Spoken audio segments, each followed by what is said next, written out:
नमस्कार, मैं अनामिका आप सभी का हार्दिक अभिनंदन और स्वागत करती हूँ। आज हम बात करेंगे माया पर। लोग हमेशा धन को माया समझते हैं। क्या धन ही माया है? क्या धन में मन अटक रहा है, उसी को हम मात्र माया मानते हैं? इसको आज मैं एक कथा के माध्यम से प्रस्तुत करूंगी, जिसमें नारद मुनि की एक कथा है। उससे पहले हम जानते हैं कि माया क्या है। अगर हमारा मन किसी भी चीज़ में अटकता है, चाहे वो भोग की चीज़ हो, चाहे रूप हो, चाहे शब्द हो, चाहे स्वाद हो, चाहे दुष्ट कर्म हो, चाहे बहुत ही अच्छा ही कर्म हो, वो सारी चीज़ें जिसमें मन अटक जाता है वह माया होती है।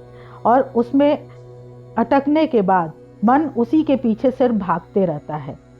और मन में जब माया आती है तो हमारी ऊर्जा, जो कि अंदर स्टोर होने पर हमें ताकत और हमें आध्यात्मिक ज्ञान प्रदान करती है, वह बाहर निकलने लगती है, जिससे आत्मा का ज्ञान नष्ट हो जाता है और व्यक्ति संसार में बंधने वाले कामों में लिप्त हो जाता है और उसका दिमाग मूढ़ होता चला जाता है।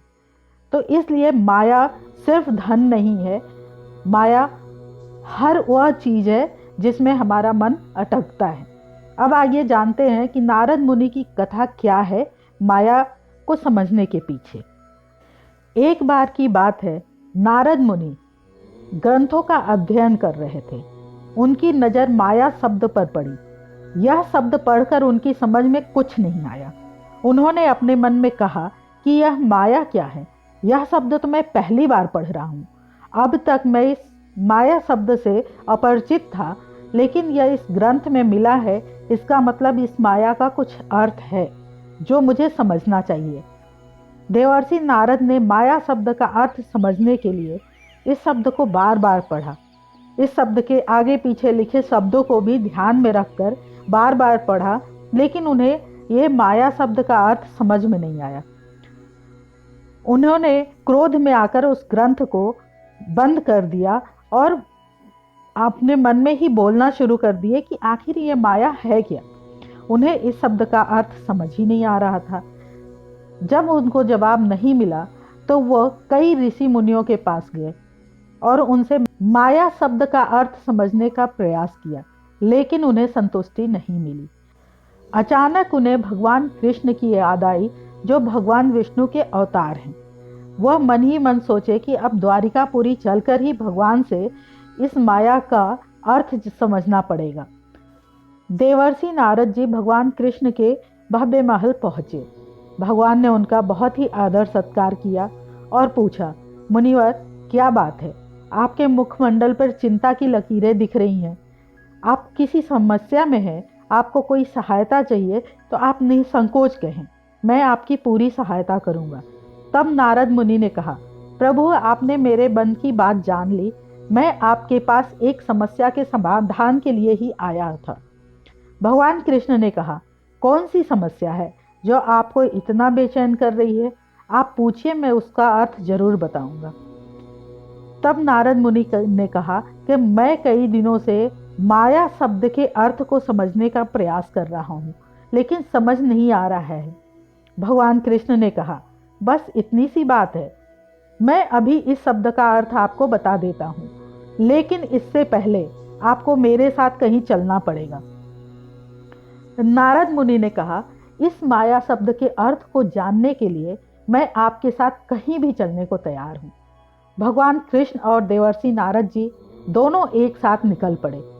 कई कोस रेगिस्तान में चलने के बाद भगवान कृष्ण एक जगह पत्थर पर बैठ गए और नारद मुनि से कहे कि मुझे प्यास लगी है, क्या आप मेरे लिए थोड़े से पानी का प्रबंध कर सकते हैं? नारद मुनि ने कहा, प्रभु हम तो माया शब्द के अर्थ को ढूंढने निकले थे, लेकिन चलिए ठीक है, मैं आपके लिए पानी का प्रबंध करता हूँ और पानी पिलाता हूँ। यह कहकर नारद मुनि पानी की तलाश में आगे बढ़ने लगे। थोड़ी दूर चलने पर उन्हें एक कुआं दिखाई दिया, जहाँ कुछ कन्याएं कुएं से मटके में पानी भर रही थी और पास में ही एक सुंदर कन्या उन लोगों से बातचीत करते हुए हंसी ठिठोली कर रही थी। नारद मुनि ने कुएं के पास आकर कहा, क्या मुझे पानी मिल सकता है? सुंदर कन्या ने नारद मुनि से कहा, जी अवश्य। नारद मुनि हंसी ठिठोली करने वाली सुंदर कन्या के हाथों पानी पीने लगे। कन्या को देखते हुए देवर्षि नारद जी पानी पीते रहे और यह भूल गए कि वो करने क्या आए थे। वह सुंदर कन्या को एकटक निहारते गए। देवर्षि नारद जी को अपनी तरफ इस प्रकार देखते हुए सुंदर कन्या शर्मा गई और अपनी सहेलियों के साथ अपने घर की दिशा में चल पड़ी। उस सुंदर कन्या के पीछे पीछे देवर्षि नारद भी चल पड़े। वो उस कन्या के घर जाकर उसके पिता से मिले और उनसे उस कन्या से विवाह करने का प्रस्ताव रख दिया। वो ये भूल ही गए कि भगवान कृष्ण उनके इंतजार में बैठे हैं कि वो पानी लाएंगे और वो अपनी प्यास बुझाएंगे। नारद मुनि जब उस कन्या के पिता से बोले कि मैं इस कन्या से विवाह करना चाहता हूँ, तो पता चला कि वो कन्या उस नगर के राजा की पुत्री है। राजा ने देवर्षि का सम्मान किया और कहा कि अगर मेरी पुत्री विवाह को स्वीकार करती है तो मुझे कोई दिक्कत नहीं, मैं अपनी पुत्री का विवाह आपके साथ कर दूंगा। चूंकि मेरा पुत्र नहीं है, इसलिए मेरी एक शर्त है कि जो भी मेरी पुत्री से विवाह करेगा वो इसी नगर में मेरे महल में ही रहेगा और इस राज्य का राजा बनेगा। देवर्षि नारद ने खुशी खुशी यह बात मान ली। एक दिन शुभ मुहूर्त देखकर देवर्षि नारद का उस सुंदर कन्या से विवाह हो गया। इस तरह 12 वर्ष धीरे धीरे उस कन्या के साथ देवर्षि नारद ने बिता लिया। उनके ससुर का स्वर्गवास हो गया और नारद जी उस नगर के राजा भी बन गए। इन 12 वर्षों में 2-3 बच्चों के पिता भी बन चुके थे। देवर्षि नारद अपनी पत्नी, बच्चों और अपनी प्रजा के साथ एक सुखद जीवन व्यतीत कर रहे थे। एक दिन अचानक पड़ोसी राजा ने देवर्षि नारद मुनि के नगर पर आक्रमण कर दिया।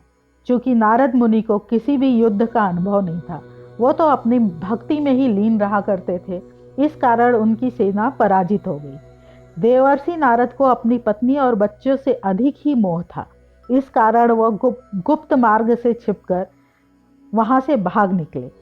पत्नी और बच्चों के साथ पिछले दरवाजे से बाहर निकलने पर देवर्षि नारद मुनि खुश हुए और उन्हें अच्छा लगा कि चलो मैं अपने पत्नी और बच्चों को बचाकर यहाँ से निकल आया। अभी उनकी खुशी थोड़ी ही देर तक रही, तब तक मूसलाधार बारिश शुरू हो गई। बादल गरजने लगे और बिजली चमकने लगी। ज़्यादा बारिश के कारण बाढ़ की स्थिति उत्पन्न हो गई और सब जगह जलमग्न हो गया। मकान, पशु, आदमी सब पानी में बहने लगे, सब डूबने लगे। नारद मुनि ने अपनी पत्नी और बच्चों को मजबूती से पकड़ रखा था, लेकिन वह भी तेज बहाव में बचा न पाए अपनी पत्नी और बच्चों को। वो भी उन पानी के बहाव में बह गए। देवर्षि नारद को पानी के बहाव ने एक किनारे पर लाकर छोड़ दिया। देवर्षि नारद जोर जोर से विलाप करने लगे, क्योंकि वह अपने पत्नी और बच्चों को नहीं बचा पाए थे। नारद मुनि विलाप करते हुए बोलने लगे, मुझे भी मार डालो, मैं भी जीवित नहीं रहना चाहता। देवर्षि नारद विलाप करते हुए बार बार इसी वाक्य को दोहरा रहे थे। तभी अचानक उनके पीछे से आवाज आई, मुनिवर, आप तो पानी लेने गए थे, आपको गए हुए आधे घंटे से भी अधिक का समय हो गया, आपको पानी मिला नहीं? नारद मुनि संभल कर खड़े होते हुए बुदबुदाए कि आधा घंटा, और सोचने लगे कि कौन बोल रहा है, किसकी आवाज है। यह सब अपने मन में सोचते हुए देवर्षि नारद ने पीछे मुड़कर देखा तो उन्हें भगवान कृष्ण मुस्कुराते हुए नजर आए। नारद मुनि ने कहा, प्रभु, 12 वर्ष बीत चुके हैं और इन 12 वर्षों में मेरे साथ यह सब हो गया और आप कह रहे हैं कि केवल आधा घंटा ही हुआ है। देवर्षि नारद मुनि की बातें सुनकर भगवान श्री कृष्ण मुस्कुराते हुए कहे, मुनिवर, आप माया शब्द का अर्थ जानना चाहते थे ना? यही तो है माया, जिससे आप जैसा ब्रह्मगानी भी भ्रमित हो गया और माया मोह में फंसकर अपने लक्ष्य से भटक गया, विरक्त हो गया। देवर्षि नारद अब माया शब्द का अर्थ भली भांति जान चुके थे, क्योंकि कहते हैं ना कि जब तक खुद को ठोकर नहीं लगती तब तक बुद्धि का विकास नहीं होता। कुछ ऐसा ही देवर्षि नारद के साथ हुआ। माया की शक्ति के आगे उनकी भी न चली और उन्होंने माया का अर्थ समझ लिया। जब माया से महर्षि नारद नहीं बच पाए तो हम मनुष्य माया से कहाँ बच सकते हैं। हमसे भी भूल होती रहती है। लोभ, मोह, काम, क्रोध, इन सब में हम फंसते रहते हैं। लेकिन अगर हम मनुष्य होते हुए भी जागरूक रहें कि अपने मन को कहीं अटकने नहीं देंगे, कहीं भटकने नहीं देंगे, तो हम माया से खुद का बचाव कर सकते हैं। इसका बचाव है सावधानी और सतर्कता। इसके लिए हमें जागरूक होना होता है, अपने धर्म के मार्ग पर चलना होता है और हमेशा एक अच्छा जीवन जीने के लिए यह गुण होना बहुत जरूरी होता है। इसी के साथ मैं अपनी वाणी को विराम देती हूँ। जय सनातन, जय भारत। धर्मो रक्षति रक्षितः।